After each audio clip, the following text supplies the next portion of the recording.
Welcome. My name is Angela Cordova, and today I will be discussing the benefits of the medical application of 3D printing. So first and foremost, what is 3D printing?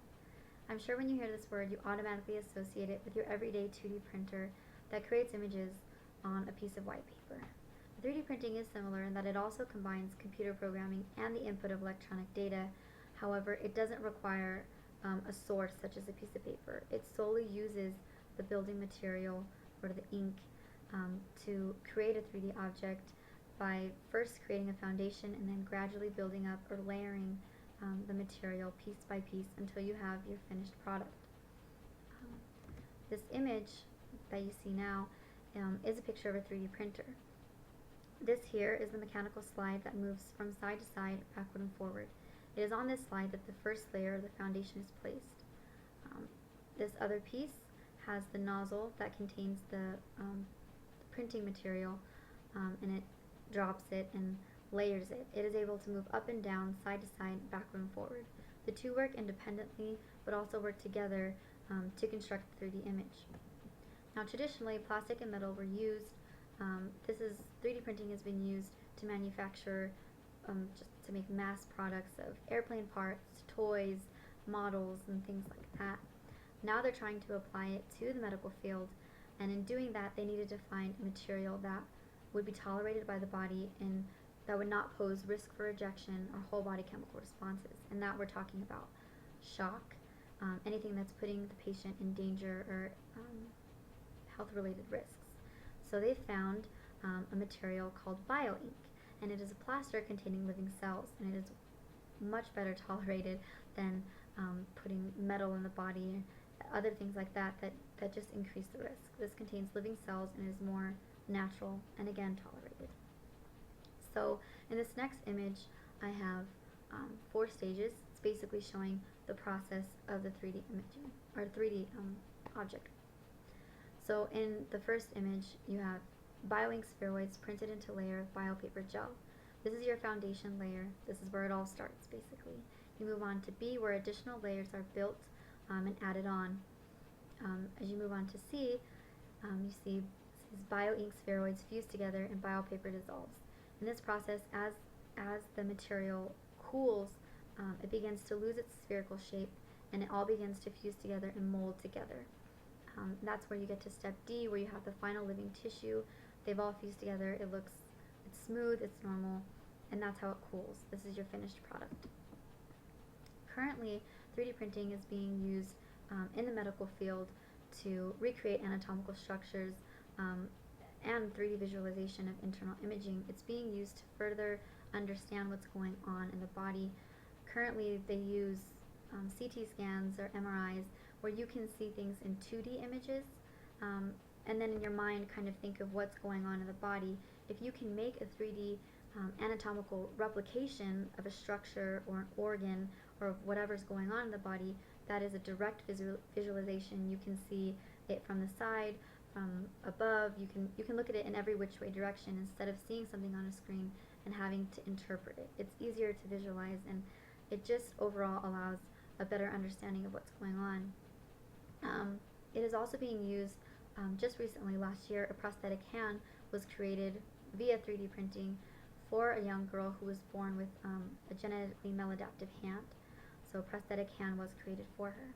It is also being used in tissue replacement for research. They're using it for burn victims, mainly skin or less complex tissues. Now, cost is something you definitely need to consider. Roughly, a 3D printer is being priced at $250,000. In the long run, you have to think about how much time it saves you.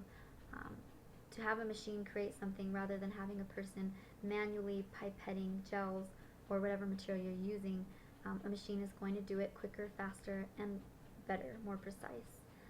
Another option, instead of having a 3D printer present in a hospital or in your location, there's always 3D printing companies that you can go through. These services can be found online. However, it is a little more difficult. There will be limits on file size. They're not going to be able to print huge objects. There will be limits, and there's extra fees that will apply naturally just going through any other company. So you have to weigh your options, whether you want to have a printer on site or go through someone else. In the future, 3D printing has become, it's very promising. There's a bright future ahead. They're looking to hopefully recreate whole organs, especially heart, like more complex organs that require more vascularization or more blood supply. Like the heart, liver, and kidneys, these are crucial, very important organs in the body, and transplants are needed. If we can take that step forward, many lives will be saved, and we can extend the lives for many patients. This is a picture of where we hope to be in the future. This is a 3D printer, and as you can see there on the mechanical scale, it's a heart, and so this is where we hope to be in the future, definitely creating whole organs, whole functioning organs that will be accepted into the body, again, to extend and save lives. Benefits.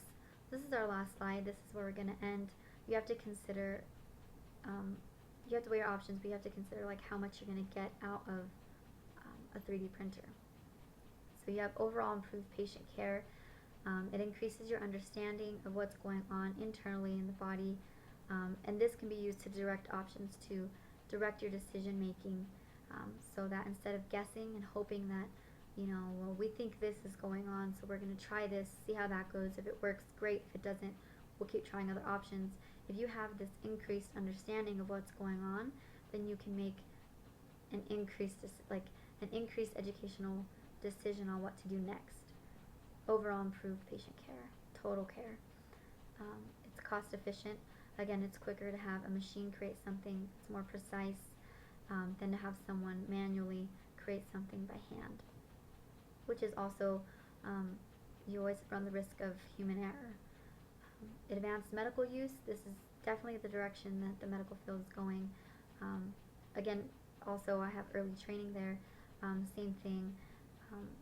If this is a research facility, this is a very important key component that you're going to want to have, because as I mentioned, we're going in that direction, and it'd be better to train your staff early so that they can begin to incorporate it in their care plans, just in their health options in general, so that when the day comes, hopefully in the future, in the near future, when we have organ transplants, that they will be ready to use. It won't all be fresh. They can, as we're learning and as we're moving towards that, so is staff and hospital personnel. They're learning as well, and we can all make that movement together. So all in all, 3D printing is very beneficial for your patient care, and it is a good investment to make, especially now, early, so that you can be ahead of the game and possibly even help with the research. So thank you. I hope you've learned something about 3D printing. You understand what it is. You have a better understanding not only of 3D printing, but of how it can be applied to the medical field. Thank you.